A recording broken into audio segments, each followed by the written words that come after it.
Hello বন্ধুরা, আমি Sudip reactions চ্যানেলে সবাইকে স্বাগত। আজকে এই মুহূর্তে একটা বিষয় নিয়ে কথা বলবো। তার আগে বলে রাখি, আমার চ্যানেলে যারা নতুন আছেন চ্যানেলটি সাবস্ক্রাইব করে আমার পাশে থাকুন।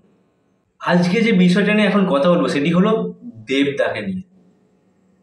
দেবদা কিছুক্ষণ আগে একটা ছবি পোস্ট করেছে, ফেসবুকে ইনস্টাগ্রামে একটা ছবি পোস্ট করেছে। ভাই কি বডি বানিয়েছে ভাই, মানে কোনো কথা হবে না। জাস্ট 8 প্যাক্স, মানে আমাদের বাংলা ইন্ডাস্ট্রিতে 8 প্যাক্স এরকম ফিগার, মাস্কুলার বডি তো আমরা প্রথম দেবদাকে দেখেছিলাম এরকম ফিজিক্সে, চ্যালেঞ্জ বই।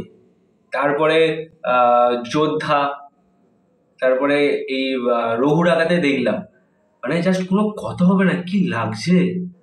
ওফ, দেবদা সত্যি প্রমাণ করে দেয় যে ডেডিকেশন কাকে বলে।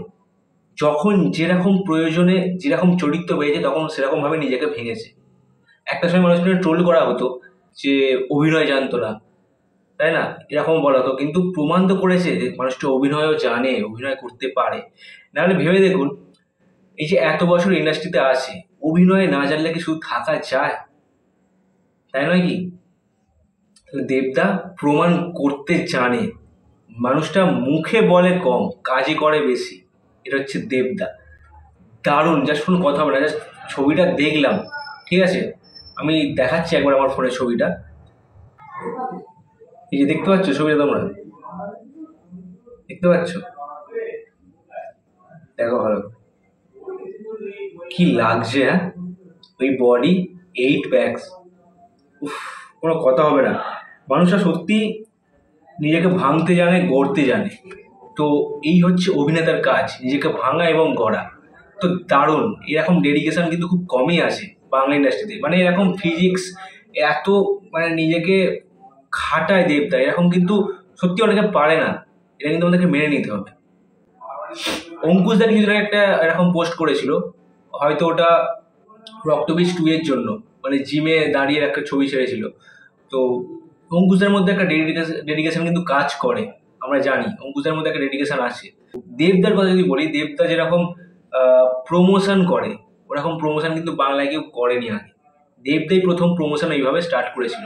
আর এরকম বডি, মাস্কুলার বডি, এরকম ফিজিক্স দেবদাই ফার্স্ট এনেছে আমাদের বাংলা ইন্ডাস্ট্রিতে। তো দারুণ একটা বিষয়, দেবদাকে জাস্ট দারুণ লাগছে। রঘু ডাকাতের গানের দৃশ্য কমপ্লিট করে দেবদা কিন্তু ফিরেছে। তো এসেই কিন্তু ছবি পোস্ট করেছে ওরকম মাস্কুলার বডিতে। তো দারুণ একটা, এখানে লেখা আছে যে মানে প্রায় 10 মাস পর দেবদা ওই দাড়িটা ফেলছে আর কি, দাড়িটা কামাচ্ছে। তো ছবিটা দিয়েছে, দারুণ একটা বিষয়। রঘু ডাকাতের জন্য সত্যি অপেক্ষায় আছি, দারুণ একটা সিনেমা হবে। তো খুবই ভালো লাগছে, এরকম একটা সিনেমা আমরা দেখতে পাবো। খাদানের থেকেও বড় পর্যায়ে, মানে বড় স্কেলের একটা সিনেমা আসছে রঘু ডাকাত। তো দেখা যাক রঘু ডাকাতের আর কি আপডেট আসে। আমরা সকলেই খুব অপেক্ষা করেছি রঘু ডাকাতের জন্য। এই ধরনের ভিডিও দেখতে গেলে আমার চ্যানেলটি সাবস্ক্রাইব করে আমার পাশে থাকুন। পরবর্তী ভিডিও নিয়ে আমি আসবো খুব শীঘ্রই। ভালো থাকবেন ও সুস্থ থাকবেন।